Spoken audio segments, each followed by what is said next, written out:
Okay, today we are going to look at more word problems.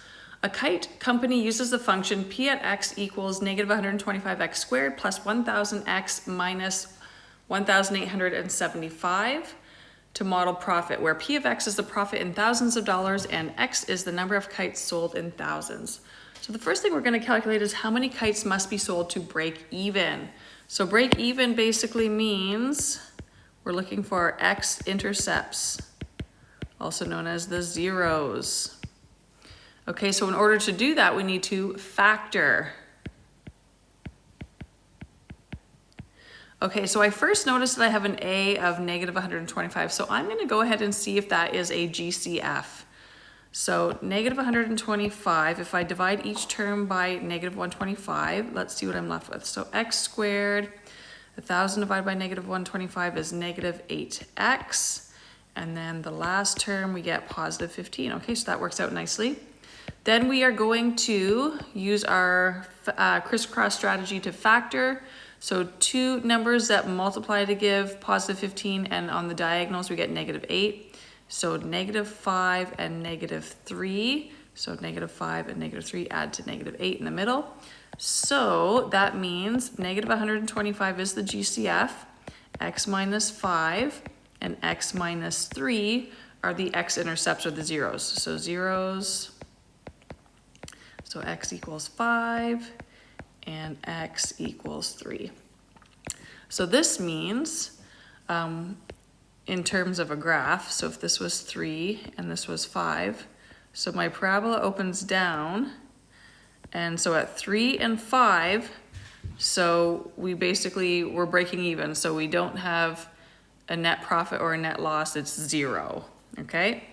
And then so I can make my conclusion. So therefore the break-even points are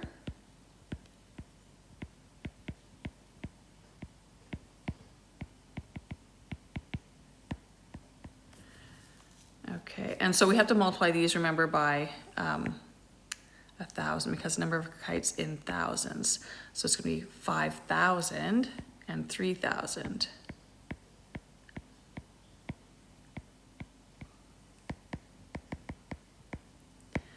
Okay, let's look at the maximum profit next for part B.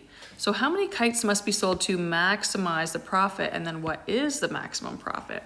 So whenever we see max or min, this should be our clue that we are looking for the vertex. Okay, so I already have my zeros, so I'm going to use my axis of symmetry, my AOS, and I'm going to find the x value of the vertex. So 3 plus 5 divided by 2, remember it's the average of the zeros. So x equals 8 divided by 2, so x equals, I'm running out of space here, x equals 4. And again, we multiply that by 1,000 because this is number of kites sold in 1,000. So we need to sell 4,000 kites to maximize profit. Okay, then what is the maximum profit? We need to substitute x equals 4 into, we need to figure out p at 4 basically. So p at 4, or p of 4, is equal to negative 125 times 4 squared plus 1,000 times 4 minus 1,875. All right, when we calculate that, following our rules of order of operations, we get 125. And again, we have to multiply that by thousands of dollars, so times 1,000 equals $125,000 is the maximum profit. So the maximum profit is, running out of space here, let's see if I can squeeze it in. Let me switch colors here. $125,000. Okay, I think I have one more example. All right, a stone is dropped from a bridge 20 meters above the water. Use the data below to write an algebraic model for the height of the stone. Use the model to estimate when the stone will be 10 meters above the water. Okay, so at 1 and 15, okay, so that's this point here. That's the only point that I know so far. This is going to be the y-intercept, because this is like our x and this is our y. So wherever x equals 0, that corresponding y value is the y-intercept. So I need to figure out, so it says the stone is dropped from the bridge 20 meters above the surface. So this has to be 20. So at 1 and 20, we have a coordinate. And then, let's see if there's anything else that we can figure out. Okay, so in order to figure anything else out, we need to come up with our equation. So y equals a times, so if it's dropped from 20, that has to be the highest point. So this is also the vertex. So I'm going to use vertex form. So x minus 0 squared plus 20. And I'm going to sub in the only other point that I know, which is 1 and 15. Okay, so 1 is the x, 15 is the y. So 15 equals a times 1 minus 0 squared plus 20. I'm going to move the 20 over, so 15 minus 20 equals 1 squared is 1, so just a. So a is equal to -5, which makes sense because my parabola opens down, right? So y is equal to -5 x squared plus 20. I don't need to put x minus 0 because anything minus 0 is just the x, right? So then I can substitute 0.5 for x squared and put that in my table. So 0.5 squared times -5 plus 20. So that's 18.75. And then same thing with 1.5, 1.5 squared times -5.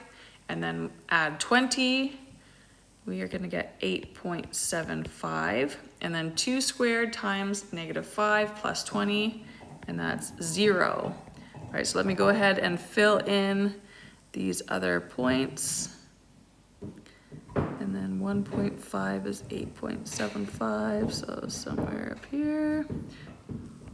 All right, so there is our parabola to model this function. And then the question says, estimate when the stone will be 10 meters above the water. So at 10, I'm just gonna draw a line over until I hit my parabola. And then if I go down, that number would be the answer, although it's not at a nice grid intersection. So what we can do instead is we can sub y equals 10 and we can get an actual proper answer. So I'm gonna sub, not x equals 10, y equals 10. So 10 is equal to -5x squared plus 20. So I'm going to move the 20 to the other side. So 10 minus 20 equals -5x squared. So -10 is equal to -5x squared. Divide both sides by -5. Sorry, I'm writing on the grid. I just don't have any other space to write it. So x squared equals 2. So what we need to do then is we're going to take the square root to get x.